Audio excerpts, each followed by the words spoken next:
Hello, my lovely people, and welcome back to the channel. In the wilderness season, most of us are thrown into chaos and we are stripped of our comforts. And so it leaves us lacking. And so we have a lot of needs and desires that are maybe physical and earthly. And so we're in a place where we're trying to understand our earthly desires and needs, but also putting God first, right? A lot of us are, if you have been like me, right, before, one of the questions you might have prayed or asked God was, Lord, just let me hit this lottery. Or, Lord, let me just wake up and there be a whole bunch of money in my bank account so that I can purchase and get X, Y, and Z. And so that this won't be as bad, right, as, some of the things I can't control or can't handle, right, in the situation. And so we deal with that a lot. And one of the questions I think that we may ask ourselves, because I ask as well, is how do we have, or how do we allow God to become our why, right? And how do we have him become our why over all else when we are in this constant need of like earthly things, right? Because we're struggling with, our needs, and then we're struggling with knowing that in this wilderness season, he's building us and creating us a new heart to come to a place and a space where we still have joy, we still have pretty much we have contentment in where we are, okay? And so even while we're still carrying these desires and these needs and these earthly things. And that is what we will be discussing today. So I am LaQuinta Obedi. This is Bold and True in Christ. For all of you who are new, thank you for coming to the channel. Please subscribe, please like, share, and comment, because these teachings help us when we are in our wilderness seasons, when we are in our valley seasons, when we are suffering spiritual attack and spiritual warfare. And I am your prayer partner on this journey as we walk the walk of faith and boldness and truth. If you have any prayer requests, please feel free to email me at obedilaquinta@gmail.com. I will be more than happy to pray for you. And just continue this journey with all of us who may have been here from day one. We love all of our new members. And so we all just help and encourage each other in this journey to just move forward and do what God is having us to do and learning the process so that we can get to the other side of the promised land, okay? And so this is titled When God Becomes the Why, Learning Desire, Dependence, and Contentment in Seasons of Need. Now, the reality is that we need things, right? We need cars to get around, we need houses and places to stay and lay our head where we're comfortable at, right? That's our own, that we can call our own home. We need maybe jobs that pay a little bit better so that we can have this sense of fulfillment and purpose as well, right? Some of us are lacking companionship, so we want partners and we want spouses. And some of us are, praying for our children and their surrender to Christ.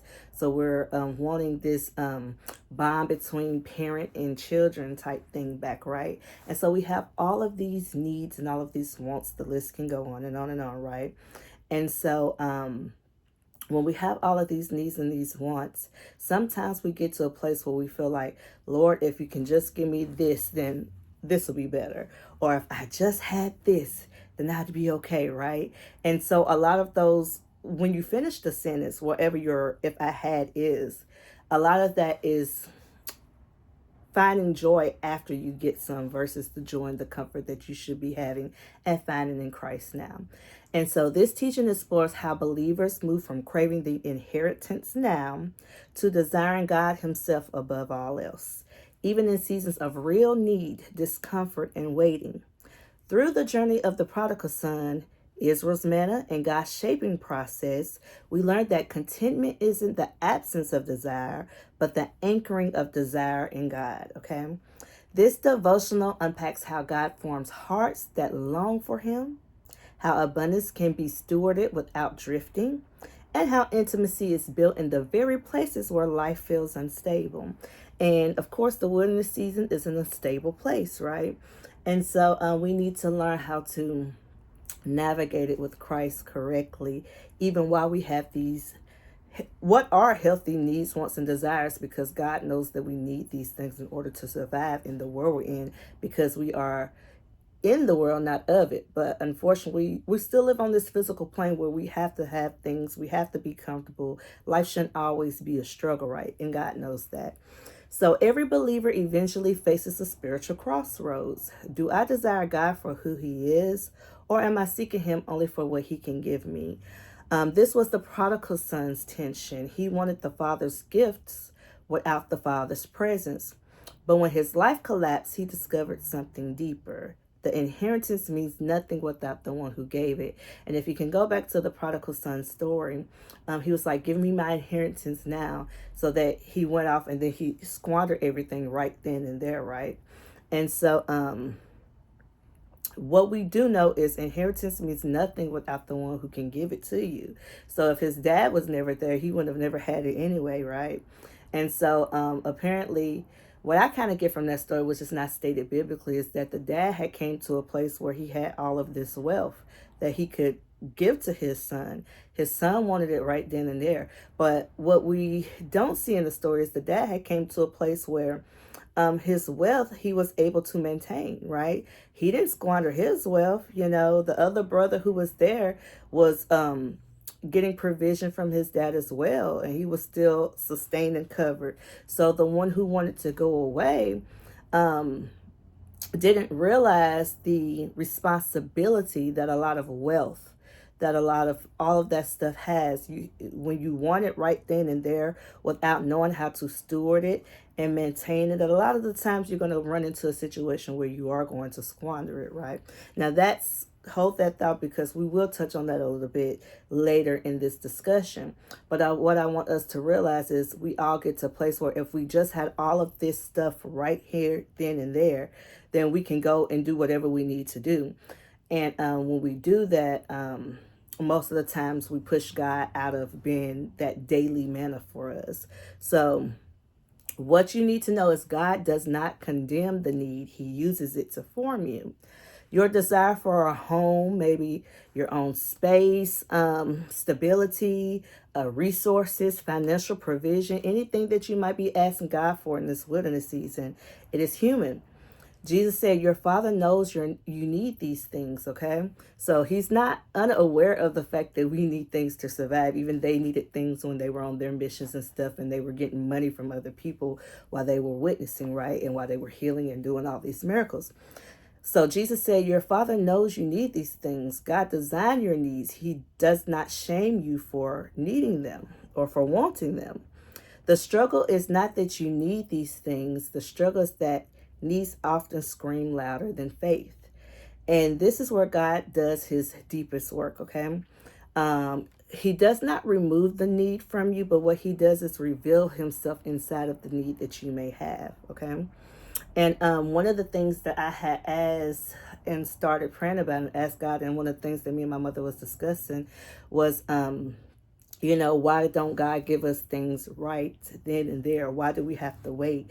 And she was pretty much saying, I know she won't mind me sharing this, is that she was like, sometimes he don't give us things in bulk because he wants us to depend on him daily. And just like the children in Israel, there was daily manna being given to them. And so that's what he's doing in our wilderness season, when we have to reach out to him every day, when we have to pray because we're still lacking things. It draws us to him. It draws us closer to him, and it draws us to have more intimacy and partnership with him. Now, the thing is, a lot of times we think, God, is this a formula? Do I need to read my word more to get, these things and these needs to grow closer to you, to figure out how to put you first in these types of situations so that I can be blessed? Is there so much shouting and praising that I need to do? Is there so much fasting that I need to do? And we have all these wheels spinning in our head of how to work to get God to give us the things that we need. So it's almost like, if I do this, then God, you will do this. And we have to kind of back from that way of thinking and that mentality and come to a place where, okay, this is not a formula that I need to get close to you in order for you to bless me, but there's a formation that's happening in this wilderness process. And when you start paying attention to how God is forming you and shaping you, that brings you closer to him. That's what gets you to answer the question, how can I make God my why? How do I desire him above everything else in this moment that I clearly and obviously need? But the idea is, Nothing is more important than Christ. And with him, the Bible also says, seek ye first the kingdom of God and everything else will follow. So sometimes it sounds simple, and technically the steps to get to it is simple, but I don't think all the time we actually really recognize and pay attention to what God is really wanting, what that means. How do we seek God? How do we partner with him in order to let God be our why? And so it isn't a formula, it's a formation. God shapes this in you through revelation of his heart, not just studying the Bible, but seeing his character in it. You begin to want him because you see him rightly. And the way that you see him rightly is during the wilderness process, okay? During this process, he's revealing things to you piece by piece, day by day, whether it's in dreams, whether it's in situations, circumstances, whatever the case may be, he's consistently revealing himself. And so identity realignment happens, and needs stop becoming your identity. You stop believing, once I get the house, I'm just using that as an example, I'll finally be okay. Your identity becomes rooted in who he is, not what you lack. So I know that I'm going to be okay regardless if I don't get the house that I want, because at the end of the day, I still have a roof over my head. I'm still able to provide. I might have to fix something in the house that done broke 15 times, right? But the idea is, if I don't get it, I'm not upset. If it does not happen right when I want it to happen, the idea is God has me here in this season. I'm seeking him, and through every day going to him like, God, I'm still in this process, and this process is continuously causing me to come to you to learn of who you are more and more and more. So we're building that relationship, because if you get out of it too soon, you guys, which a lot of us want to, you don't gain the knowledge, you don't gain the daily manna, you don't gain the daily wisdom. A lot of us would like for the process to be a month long, a week long, a day long. But when you're in school, you learn over time. When you're in college and you're taking these different courses, you learn over time. You don't get that diploma right away, right? Life is not easy. Life takes a process, and God is the same way. His formula is the same way. There's a process to all of this, and we have to keep that in mind, no matter how daunting it feels sometimes not to have the things that you really desire and want. Experience in the wilderness is what shapes you. You encounter God in the places where nothing feels secure. There he becomes more real than the thing you are waiting for. This is what makes him the why. So when you're going to him, and you're or even about your situation, whatever caused you to be thrown into the wilderness to begin with, and you're praying to him about it, and you're seeking him for guidance, and you're seeking him for help. This is a process. This is a training. This is learning how to consistently commune with God and come into what he's wanting you to come into by speaking with him. If we were not in this situation, you guys, that we are in, we wouldn't be seeking God on a daily basis. We wouldn't be reading his word on a daily basis. And when you really think about it, the quicker you get out of it and you're in your promised land, a lot of us may end up, oh, we're here, so now I have this to focus on because I have this house that I have to upkeep. Now I have this job to focus on because it's a job that gave me the provision that I was seeking, but now I have to work 12 hours a day, right? And so you lose some of that time and that intimacy that you once had with Christ because you have new responsibilities. God still wants to partner with you in the promised land, so you have to start working up that routine and working out ways to seek him now, so that when you get to that place, you're still continuing that communion and communication, right? Needs is not a punishment, it is a classroom. Israel did not eat manna because God was stingy. They ate manna because God was shaping them. Manna taught Israel that there was a daily trust and need for him, right? I'm pretty sure if that manna didn't fall one day, they would have been concerned, right? They'd been like, where is this manna at? It develops daily dependence on him. It caused them to seek his daily presence and daily awareness of his voice. God wasn't testing their obedience. He was training their hearts. And as much as they wanted meat, like, I'm getting bored of this, I need something to change or something to happen. The idea that God came through on a regular basis and daily basis is a blessing in and of itself, because there could have been times where he didn't just show up. But that just shows his love for us. The fact that, you might not be getting everything you want in this moment because there are things that I'm teaching you, but I'm showing up for you daily. And that's where the focus is. He was training their hearts. So whatever your season is, whether you're seeking financial provision, whether you're seeking a home, you're having discomfort, you're longing for space, maybe you're living with a family member and you're tired of, taking up their space, not necessarily that it's, awful or nothing, but maybe you just want your own, right? This is not a punishment for you all. It's divine training, because not only is it training you to continuously daily seek him, but when you do get into a place where you have your own place and you have your own provision and God has blessed you, you're content, you're happy, you thanking him for, you appreciate things a lot more, right? When you've waited for it and when you've prayed for it and when you've warred for it, you take better care of it. So those of you seeking or looking for a spouse right now, you've been waiting for so long, he's working everything out of you, attitude, pride, ego, all of these things. So when you find that one person that he has prepared for you, you're going to appreciate that person. You're not going to squander that blessing because you've put in the work. Okay. And what you work for, you appreciate more. God can give you much without you drifting. So it's not like he's not going to give you anything, okay? And it's not like the ultimate outcome is for you just not to have and just to be content. Because in reality, that just wouldn't work in this world that we live in. God does not keep you in lack forever. So we must remember, this is where faith and the beauty of faith comes in at, and trusting and knowing who God is, because we know he's not going to keep us in this place forever. He's not going to call you to lifelong scraps, because that's not the God who he is. That's not his character. He calls you to steward abundance. The thing is, he wants to give you more, right? That's awesome. That's beautiful.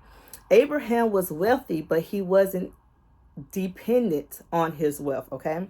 David was king, but he was also worshipful. He always put God first, and whenever he turned away and did something that he wasn't supposed to do, he repented and he went back to the Lord's feet. Okay, and Joseph was powerful, but he was humble. You don't read anywhere biblically where Joseph lost what God had gave him, right? But you do read biblically where Saul did. So your question is, do you want to be a Joseph where you inherit these things when you're in your promised land and you keep them and you hold on to them, but you also, God is still the forefront of that?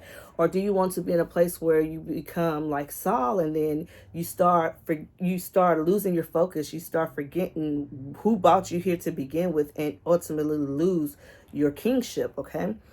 You don't want to do that. So the danger is not having abundance. The danger is abundance without intimacy. We want to always keep God first, even when we are in our promised land. That is why the wilderness comes first. We go through this season and we go through this process because it builds what the blessing will later on rest on, okay? And so when you've built your character, with the fruits of the Spirit, patience, joy, love, peace, understanding, slow to strife, slow to anger, long suffering, because things will happen later on, but you're warring with it and partner with God so that it's a easier transition into certain things versus what we were doing previously before the wilderness, right? And so this wilderness is building you to be a good and great steward of the blessing and the abundance that God is going to give you. So it's really hopeful, you guys. It's really beautiful. And it's something that, even though it sucks right now because you lack and you don't have, that you should be looking forward to. But also making sure that I'm not just worried about when I get over there, because that's going to come. But right now, seeking him first so that the riches can follow later. And it won't be something that grounds you just because you have something like, oh, I'm finally here, so now I can have joy. You're going to have joy because you hear Paul say, I have grown content in whatever season I am in. So whether that is a season of abundance or whether that is a season of lack, God is still the center and forefront of that. Contentment means your heart stops being owned by what you lack. Your joy is not delayed until your life changes, and your faith is not held hostage by circumstances. So it's not like, God, I'll trust you when you give me the spouse I've been praying for. Then I'll believe that you exist, or I trust your, blessings. Or God, until this house comes, I won't really believe you for who you say you are, because that's lacking faith. That's not partnering with him. And you're going to always end up failing if that is what you're relying on, the physical things versus the God who can give you these things.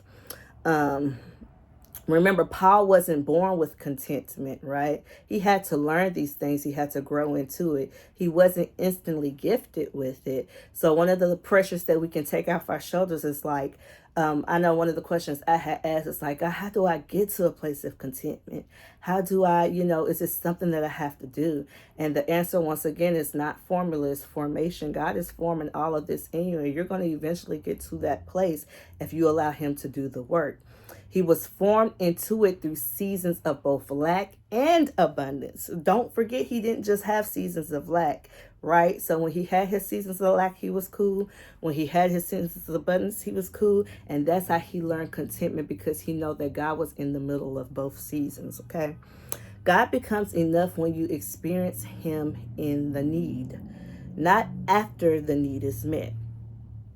Not after the blessing comes, and not after you become stable. You are seeing him and meeting him in the midst. God becomes enough when you can say, Lord, meet me here.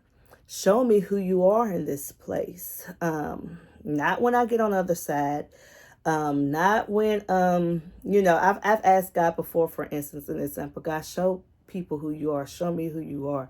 In the process of me saying that, I wasn't talking about right then. I was talking about like, once you do these things, they'll see and they'll know who you are. But no, in this place, God is doing something. I don't know how he's showing people who he is in my lack and in my wants right now, but God is a God who's been doing this for forever. So he knows what he's doing, right? And so even in the place where I'm needing things, God, show me who you are right now in this season, in this moment where I don't have nothing that you've been promising me over this course of this wilderness season. Show me who you are. Help me partner with you to understand your empathy, your love, your grace, all of the things. This is where intimacy is born. This is where your why shifts. And this is where trust becomes unshakable. And here's the promise. When God becomes the why, the blessings become safe. So not only will you get the blessings, but the blessings are protected because you know how to steward them. The promise of this season, you are not stuck. You are being strengthened. You are being shaped, and you are being prepared. God is forming in you a heart that can hold abundance without losing intimacy. He is forming a spirit that won't chase blessings more than him. He's getting you to depend on him and relying on him more than the need and the want of that extra space, more than the comfort of the physical person that you're praying for, more than the need of that job with all those benefits and all of that money.